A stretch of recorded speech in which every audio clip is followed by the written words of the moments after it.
새벽빛 묵상, 역대상 2장 1절에서 55절. 성경에서 가장 읽기 어려운 본문 중에 하나가 족보일 겁니다. 그런데 역대상 1장부터 9장까지는 족보로 쭉 나열되고 있습니다. 발음도 어렵고 읽기도 어려운 이름들, 어떤 의미가 있는지도 모르는 긴 목록들이 있습니다. 성경은 왜 이렇게 많은 이름을 굳이 길게 기록했을까요? 역대기가 쓰여진 것은 예루살렘이 무너진 후에 수십 년 바벨론 포로기에서 돌아온 후의 일입니다. 성전은 다시 세워졌지만 다윗의 왕자는 사라졌고 이스라엘은 유다라는 이름으로만 남았습니다. 이렇게 나라를 잃고 집도 땅도 왕도 제사장도 무너진 공동체에게 하나님은 이름을 불러주시면서 기억하게 하시면서 그들의 정체성을 회복하게 하시는 겁니다. 이름은 사물이 아닙니다. 그냥 단어가 아닙니다. 이름은 기억이고 소속이고 이름을 불러주었을 때 의미가 되는 바로 그 이름입니다. 이 계보는 단지 시작이 아니라 새로운 시작을 가능하게 하는 하나님의 약속입니다. 하나님께서 그들의 이름을 아시고 그들을 잊지 않으신다는 얘기입니다. 이 폐허 속에서도 다윗 왕조가 사라졌어도 하나님의 약속은 여전히 유효합니다.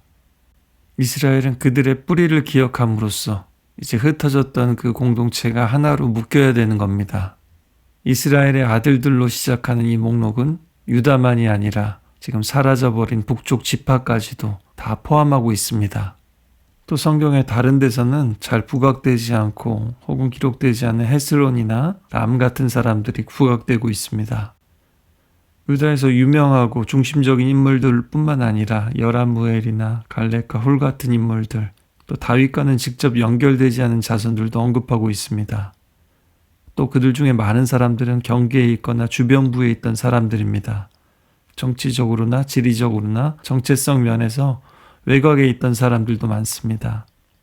그런데 이들은 더욱더 유다의 중심 속에 자리 잡게 됩니다. 이때는 많은 지파 중에 오직 유다 지파만 공식적으로 인정되는 시기이기도 했습니다. 그 안에 여러 이름들을 끌어들이고 있습니다. 마치 신약에서 이방인들이 양자됨으로 은혜의 세계에 들어온 것과 마찬가지입니다. 비주류인 사람, 주변부에 있는 사람들도 하나님의 계보 안에 들어오게 하십니다. 누가 진짜 이스라엘 백성인가 하는 질문에 이 족보는 피보다는 소속이라는 것을, 혈통보다는 은혜라는 것을 강조하고 있습니다. 헤스론, 람, 아미나답, 나손, 살마, 보아스, 오벳, 이세, 다윗. 유명하지 않은 이름들 가운데서 하나님은 왕을 세우십니다. 특히 람과 살마 계통은 성경의 다른 본문에서는 잘 드러나지 않았죠. 그리고 다윗 왕조는 사라졌을지라도 그 다윗의 언약과 그 진정한 왕권은 하나님께 속해 있다는 것을 보여줍니다. 그리고 다윗은 예수 그리스도의 조상입니다. 하나님께서 어떻게 메시아를 준비하셨는지에 대한 복음의 이야기이기도 합니다. 더 놀라운 것은 이런 예수님의 족보에 실패한 사람, 알려지지 않은 사람, 또 죄를 지은 사람들도 많이 있습니다. 하나님은 그들의 이름을 지우지 않으셨습니다. 이 족보는 은혜의 목록이기도 한 거죠. 그래서 유다의 자손 이야기를 시작하면서 충격적으로 유다의 아들들이 하나님 보시기에 악을 행해서 여호와께서 죽이셨다는 이야기도 적나라하게 적어놓고 있습니다. 또 창세기의 스캔들인 유다와 다말의 이야기, 이방인 며느리가 시주기를 거부하는 하나님의 사람 유다에게 변장을 하고서 씨를 얻어내는 이야기입니다. 성경은 유다가 네가 나보다 의롭도다 라는 유다의 말을 통해서 다말의 편을 들고 있습니다. 또 유다의 회개를 기록하고 있기도 하죠. 또한 잘못된 것을 바로잡으시는 하나님의 이야기이기도 합니다. 이렇게 다윗의 족보, 우리 예수님의 족보에는 이방인 창기 라합, 이방 여인 룻, 다윗이 죄를 짓고 간음한 밧세바가 포함되어 있습니다. 정말 놀랍지 않습니까? 죄인들을 통해서 구원을 이루시는 하나님의 은혜입니다. 죄 짓지 말아야죠. 부끄러운 짓 하지 말아야죠.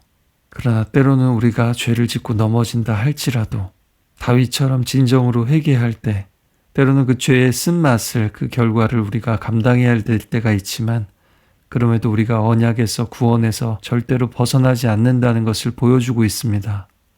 그게 바로 언약에 신실하신 우리 하나님이십니다. 사람들은 행위를 따라서 판단하고 또 배반하고 무너지고 또 사라집니다. 그러나 하나님은 반드시 기억하시고 회복하시고 구원하십니다. 하나님은 우리가 생각하는 흠 없는 족보를 깨끗한 사람들을 통해서 완벽하게 만들지 않으셨습니다. 하나님은 우리처럼 연약하고 실수투성이이고 또 알겠다고 해놓고서도 늘 같은 실수를 반복하는 죄인된 우리들을 통해서 구원을 이루십니다. 또한 하나님은 먼저 되고 강하고 잘 나가는 사람들을 통해서 일하시는 게 아닙니다. 때론 숨어있고 주변부에 있고 너무나 작고 사소하게 보이는 지파 가운데서 일하셨습니다. 또 추수하고 남은 그 들판에서 이삭을 줍던 룻을 통해서 하나님은 일하셨습니다. 아주 작고 평범하고 낮은 곳에서. 족보는 또한 낳고 낳는 이야기죠. 또 그의 아들, 후손, 그의 형제라는 단어들로 이어지는 하나님의 계속되는 이야기의 체인입니다. 세대와 세대가 고리로, 믿음의 고리로 연결되고 은혜의 고리로 연결되는 계속되는 이야기입니다. 족보는 단절이 아니라 지속입니다. 잊혀짐이 아니라 기억입니다. 하나님은 계속 이어가십니다. 우리가 신실하지 못해도 하나님은 신실하시기 때문이죠. 그리고 이 족보는 분명한 방향성을 보여줍니다. 유다로부터 시작해서 다윗으로부터 예루살렘과 성전으로, 그리고 하나님의 임재와 영원히 함께함으로 나아가고 있습니다. 그리고 이 성경의 족보는 끝난 것 같지만 여전히 하늘의 생명책에는 우리의 이름이 기록되어 있습니다. 하나님 우리를 기억하시고 사랑하시고 또 우리를 구원하시고 또 구원하신다는 사실을 오늘 다시 한번 새길 뿐만 아니라 우리도 잊혀진 이름들을 또 기억하고 축복하는 하나님의 사람들이 되기를 간절히 소망합니다. 하나님 앞에서 우리를 기억해 달라고, 또 하나님 앞에서 저들의 이름을 기억해 달라고 이름을 부르면서 나아가겠습니다.